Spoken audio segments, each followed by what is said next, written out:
നിലവിൽ നമ്മുടെ ശബരിമലയിൽ ജോലി ചെയ്യുന്ന നമ്മുടെ സഹപ്രവർത്തകരായ ജീവനക്കാർ പലരും വിളിച്ചു ചോദിക്കുന്ന ഒരു സംഭവമുണ്ട്. ഇതുമായി ബന്ധപ്പെട്ടൊരു വോയിസ് ചെയ്തിരുന്നു. ആ വോയിസ് ചെയ്തപ്പോൾ അപൂർവം ചില ആളുകളിൽ നിന്ന് വളരെ നെഗറ്റീവായ ഒരു പ്രതികരണം. അവർ ആ വോയിസ് കട്ട് ചെയ്ത് ഞാൻ നാട്ടിലാരാണ്, കെ എസ് ആർ ടി സിയിലാരാണ് എന്നൊക്കെ രീതിയിലുള്ള പല രീതിയിലുള്ള ഒരു പ്രതികരണങ്ങളൊക്കെ അതിലിട്ടു. ഞാൻ ആരുമാവട്ടെ, കെ എസ് ആർ ടി സിയെ സംബന്ധിച്ചിടത്തോളം ഈ ദേവസ്വം ബോർഡിൻ്റെ ബെഞ്ചുമായി ബന്ധപ്പെട്ട് ഒരു വിധി വന്നിട്ടുണ്ട്. അതിൽ പറയുന്നത് ഒരു കാരണവശാലും K S R T C ബസ്സിൽ സ്റ്റാൻഡിംഗ് ആയിട്ട് ആളുകളെ കൊണ്ടുപോകരുതെന്നുള്ളതാണ്. ഒരു പക്ഷേ അതിനകത്തൊരു പ്രായോഗിക വിഷമം വരുന്നുണ്ട്. ഉദാഹരണത്തിന് 52 അല്ലെങ്കിൽ 50 സീറ്റ് കപ്പാസിറ്റി ഉള്ള ഒരു ബസ്സാണ്.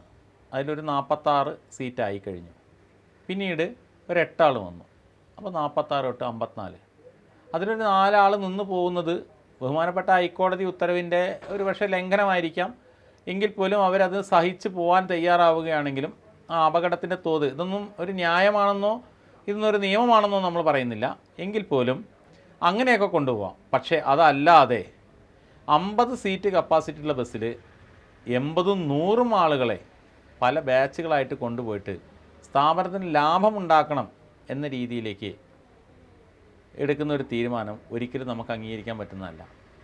നമുക്ക് അംഗീകരിക്കാൻ പറ്റുന്ന എന്ന് പറഞ്ഞാൽ നമ്മുടെ കോടതി വിധിക്ക് അതിലെ വിരുദ്ധമാണ്. എന്തുകൊണ്ടാണ് നമ്മുടെ നിയമങ്ങൾ ഇങ്ങനെ ആവുന്നത്? ആ നിയമങ്ങളെ കോടതി എന്തുകൊണ്ടാണ് ഇങ്ങനെ വ്യാഖ്യാനിക്കുന്നത്? നിയമങ്ങൾ ഉണ്ടാക്കുന്നത് ശാസ്ത്രീയമായ പഠനങ്ങളുടെ അടിസ്ഥാനത്തിലാണ്. ആ പഠനങ്ങളുടെ അടിസ്ഥാനത്തിൽ വന്ന നിയമങ്ങളെ കോടതി വ്യാഖ്യാനിക്കുന്നു. അതിൽ ചെറിയ ഒരു വ്യത്യാസങ്ങളൊക്കെ വന്നാൽ ഒരു പക്ഷേ ബഹുമാനപ്പെട്ട നമ്മുടെ കോടതി പോലും അത് അംഗീകരിച്ചേക്കാം.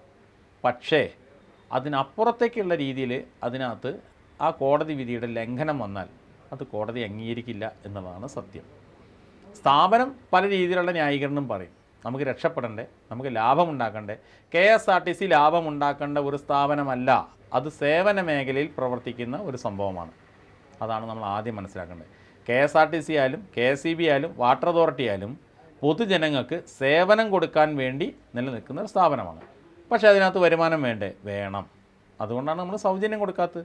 ഒരു സർക്കാർ ആശുപത്രിയിൽ ഒരു രോഗി ചെന്നാൽ അയാൾക്ക് അവിടുത്തെ സേവനം തികച്ചും സൗജന്യമാണ്. ഒരു പക്ഷേ അവിടെ ടോക്കൺ എടുക്കാനോ അല്ലെങ്കിൽ മറ്റു കാര്യങ്ങൾക്ക് കൂപ്പൺ എടുക്കാനോ ഒക്കെ 1-2 രൂപയോ അല്ലെങ്കിൽ 5 രൂപയോ ഒക്കെ നമ്മൾ കൊടുക്കുന്നുണ്ടാവാം.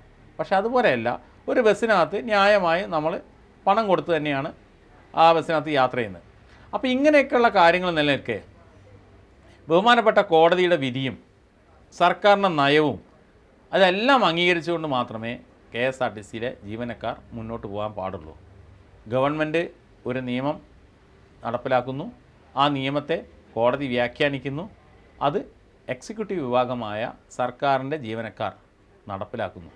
ആ നടപ്പിലാക്കുന്നിടത്ത് ലാഭം നോക്കി അതിനെ ലംഘിക്കുന്നത് വളരെ വലിയ തെറ്റാണ്. ആ തെറ്റ് ഇപ്പോൾ ശബരിമല നടക്കുന്നു എന്നാണ് പല സുഹൃത്തുക്കളും വിളിച്ച് പറയുന്നത്. എനിക്കതിനെപ്പറ്റി വ്യക്തമായിട്ട് അറിയില്ല, ഞാൻ കണ്ടിട്ടില്ല. എങ്കിൽ പോലും K S R T C ബസ്സിനകത്ത് ഈ പറയുന്ന യാത്രക്കാരുടെ എണ്ണം, അതിനകത്ത് ഒരു ബസ്സിനകത്ത് എത്ര യാത്രക്കാർ കയറാം, അതിനേക്കാൾ ഒരു 5% വരെ അധികം ആൾക്കാർ കയറുമ്പോൾ ഞാൻ നേരത്തെ സൂചിപ്പിച്ച പോലെ ഒരു ബാച്ച് വരുമ്പോൾ അവർക്ക് അവരുടേതായ ആ ഒരു പരിമിതിയിലും പ്രായോഗികമായ വിഷമവും ഒക്കെ ഒഴിവാക്കിക്കൊണ്ട് ചിലപ്പോൾ 2, 3, 4, 5 പേര് കയറിയേക്കാം. അതല്ല, അതിനപ്പുറത്ത് ഉപരിയായിട്ട് അതിൻ്റെ ഇരട്ടിയോളം ആളുകളെ കൊണ്ടുപോകുന്നുണ്ടെങ്കിൽ അത് അപകടകരമാണ്. അത് വാസ്തവത്തിൽ അവിടുത്തെ രേഖകൾ പരിശോധിച്ചാൽ നമുക്ക് വ്യക്തമാവും. ETMൽ ആ സമയത്ത് എത്ര ടിക്കറ്റ് കൊടുത്തു എന്ന് നോക്കിക്കഴിഞ്ഞാൽ മനസ്സിലാവും. ഇങ്ങനെയല്ല ലാഭമുണ്ടാക്കേണ്ടത്, ഇങ്ങനെ ലാഭമുണ്ടാക്കിയിട്ടല്ല K S R T C പ്രവർത്തിക്കേണ്ടത്. ഇതാണ് നമ്മൾ ആദ്യം മനസ്സിലാക്കേണ്ടത്.